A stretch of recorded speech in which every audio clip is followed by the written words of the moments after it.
Yo, what to do, YouTube? It is your boy Marcus. We're here with another video. Today we're going to address the 2021 Indianapolis Colts draft class, man. The draft is over. We signed some players after the draft as well as undrafted free agents. But on the scale of 1 to 10, I'm going to give you my grades and my thoughts on the whole draft itself. Congratulations to all the newest Colts members that are on the Colts roster right now. I enjoyed the draft. It was a roller coaster. It had its ups and downs. But overall, I enjoyed the draft. Some surprise moves, some trade backs, some trade ups. The draft in general was just a fun experience. I enjoyed every second of it. With the first pick, the Indianapolis Colts, for the Colts, man, they selected Kwity Paye, the edge rush, the edge rush that we needed, man. Jaylen Phillips, of course, he went before him, and Paye fell right into our hands. In my opinion, I think Kwity Paye was the best edge rusher in the draft. I'm not being biased. I'm not saying that because we selected him. I'm being completely honest. Of course, Phillips is really good. This is no knock on him. Of course, the injury history scares me. He did come back, and he did dominate that year. He came back for Miami. But I think Kwity Paye on the board, I think he was just the best edge rusher available and the one that was the best in the class. So I was happy that we drafted him.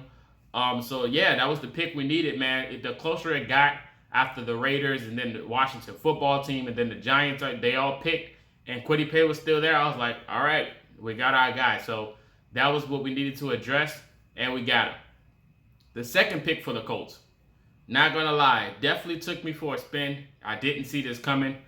Some fans, they did say that we were probably going to get another edge rush, and they were right. I definitely didn't see this coming because I thought we were going to go get an offensive lineman. There was a few of them still available on the board. But we wound up getting another edge rush, Dayo Ademo. I don't know how to pronounce his last name, so I'm saying it wrong. But it is all good. So I'm not even going to try it again. But defensive end, we got another edge rush. But by the looks of it, it looks like he's probably going to play interior instead of on the edge because he can play defensive tackle, more of a Danico Autry role. So that is a good sign. He is hurt, so he will be coming back later on. So I think he'll probably be redshirted this year. But, I'm not mad at the pick. The more you evaluate it, the more you start to understand that, you can never have enough edge rushers or enough rushers at all. So acquiring another person to play multiple positions on the defensive end, defensive side is not a bad move. Like I said, they compared him to Javon Kinlaw for the 49ers. That guy, they compared it to him. So I'm not mad at that at all. He definitely has potential. He has a good ceiling. So the sky is the limit for him. So I'm not mad at that at all. I can't wait to see him hit the field. We took a risk on Julian Blackmon a year ago. He was coming off an injury going into the draft, and he's playing lights out. He earned his position as starting safety now. So I'm not mad at that pick at all. So I definitely can't wait to see him fully recover and to see the field. I think he does have a good potential. And yeah, man, we'll see how it goes with that pick. The next pick, we had to wait a while. Not going to lie, we had to wait. I thought we was going to trade up or at least trade back. Well, we did trade back later, but I thought we was going to trade up, but we didn't. Ballard was playing chess the whole time. This whole offseason, he was just playing chess. So we wound up going to get a tight end. Now, I know I said that we needed a tight end for a while now. We definitely needed a tight end, and I claimed that we were going to draft one. And after the two edge rushers, that's what we went to go get. Kylan Granson, not mad at the pick. He's a receiving tight end, which is a good sign because that's what I predicted us going to get as well. We already got the blocking tight ends. So like I said, he was probably going to fill in the roster. We were going to draft the tight end. I'm pretty sure he's going to see the field on certain plays. I'm pretty sure he's not going to see it a lot. But not mad at the pick at all. The Brule is next man up. Receiving tight end. I'm still not counting out the go Zach Ertz. I'm still not counting that out because you can never have enough targets on the offense. You can never have enough.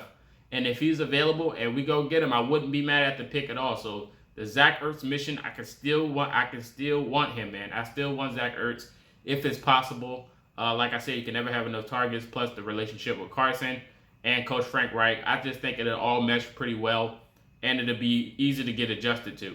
And he's better than a Trey Burton, I would say. So Kylan Granson, another tight end we selected out the draft. Not mad at the pick. Next one, we selected a safety, Sean Davis. Now, look, I knew we were going to draft a safety out of the draft, but when we acquired Sean Davis, the pro player already, I didn't expect us to go get another one. So we wind up getting him. Not mad at the pick. He's definitely, I would say, he has a ceiling. He has potential as well. So I'm kind of iffy on this pick because it looks like we got another safety. I think he's just like, I don't know if he's going to play or not. He might be a practice squad. He has potential to play. But if he sees the field, I will be shocked. I would be shocked if we get it. So that's a questionable pick for me. But I'm not mad at the pick at all. I'm excited that he got drafted and he's on the roster and available. So depth is always important. Having depth on the roster is always important, man. So I'm not mad at the safety pick. It's just questionable, but I'm not mad at it. The next one that's questionable, we drafted a quarterback, Sam Eiliger. Not mad at it. Quarterback from Texas. Probably won't see the field. Who knows? Some people are claiming he might play the Taysom Hill role. I highly doubt it, but he's going to be in quarterback contentions with Morton and Jacob Eason. A lot of people ask, what are we going to do with Jacob Eason now? They're going to have to battle it out for that backup position. Not mad at that at all. If you got to do that, you got to do that. So, not mad at the pick. Like I said, we drafted depth. We could have got other talent as well. Jacoby Stevens was still available. I'm pretty sure he got selected to the Eagles, though. But he was available. He was available for a while if we actually needed a safety. That's why the questionable pick on Sean Davis was questionable. But like I said, we did need a safety, and that's their guy who they wanted. So not mad at the move. But this quarterback pick, he has potential. He has potential. He has so many weapons if he happens to see the field. Like, there's literally no excuse of why he can't complete a play. But, the ceiling is he's sketchy. The quarterback, Sam is sketchy. So you don't know what you can see if he does see the field.